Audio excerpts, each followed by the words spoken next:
Okay, here we are again. So there's a lot of talk about masks nowadays, N95, surgical masks, all sorts of stuff. So this is how they did it back in 1945. This is how Dad did it.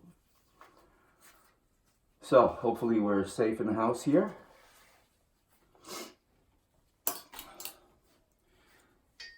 Little different hat today.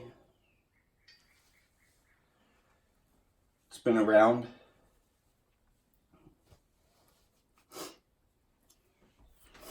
So today we got a couple more artifacts. We got his binoculars from the Navy on the ship.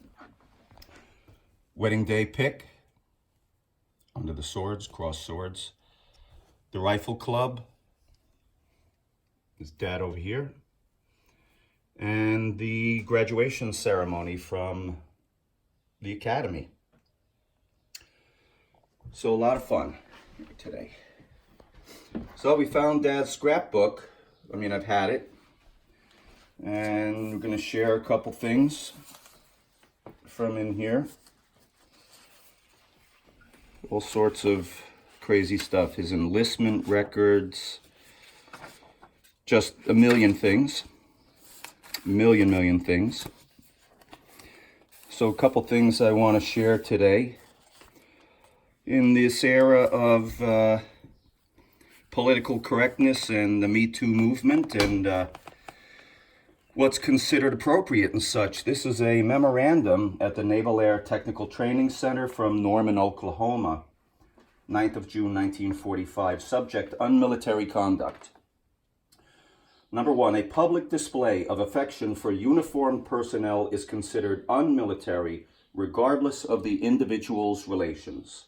2, such practices such as holding hands, walking hand in hand or with an arm around another, and other physical displays of affection will be considered unmilitary conduct. All officers and responsible enlisted personnel will report through the official channels those whose conduct under this directive is unmilitary. It's great, huh? The above is not to be construed as preventing individuals from a reasonable greeting of friends and relatives on arrival and departure, underlined, at the gates. All naval personnel so reported in unmilitary conduct of this nature will be subject to at least 1 week's restriction for the first offense and more severe punishment for the second.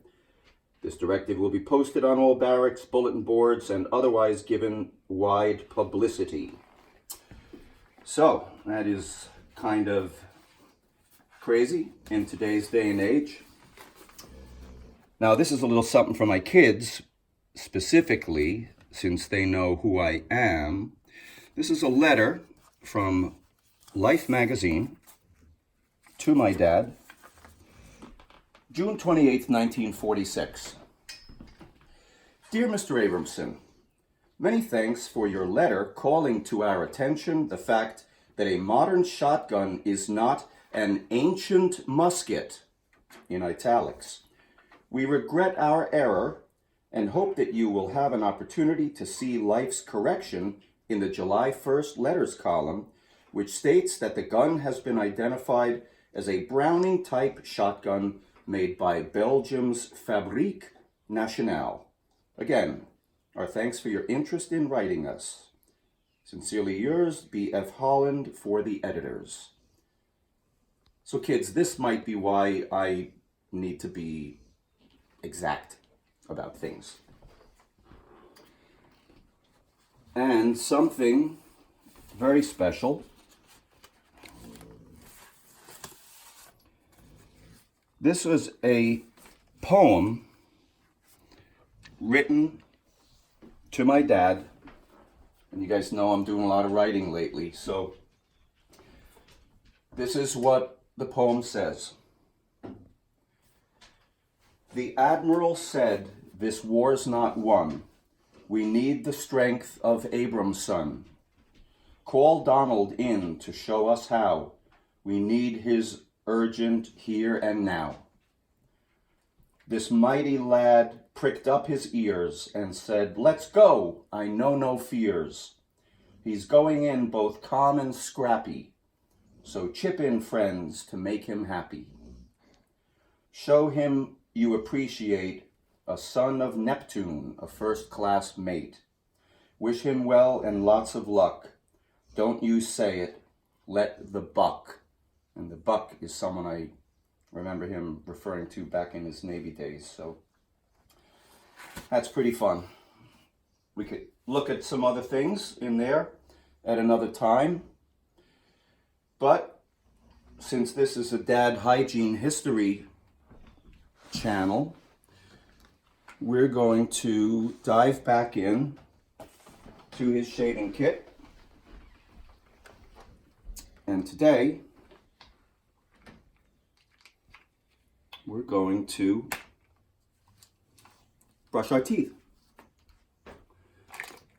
I tried combing my hair, but I guess the comb is old. It doesn't work anymore.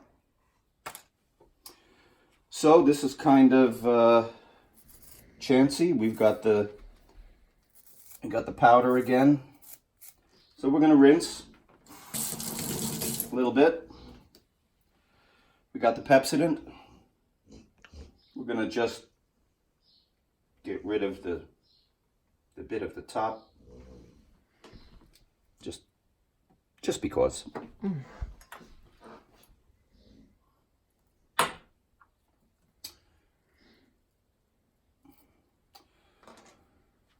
We have 911 on call, just in case.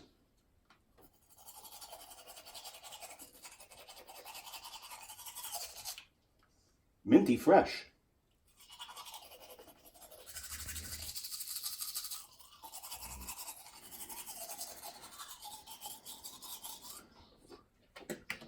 Nice little tingle in there.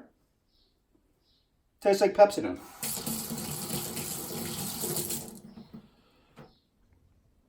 "60-year-old Pepsodent.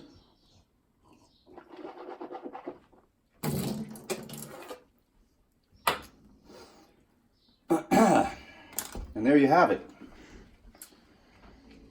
So that's today's installment. And just want to say thank you to all who have served, all who do serve. And this includes not just the military, but those serving on our front lines of the war of today. Our nurses, our healthcare workers, our first responders. Especially a shout out to my daughter Katrina and daughter-in-law, daughter Sarah. Love you all. We'll see you next time. Peace.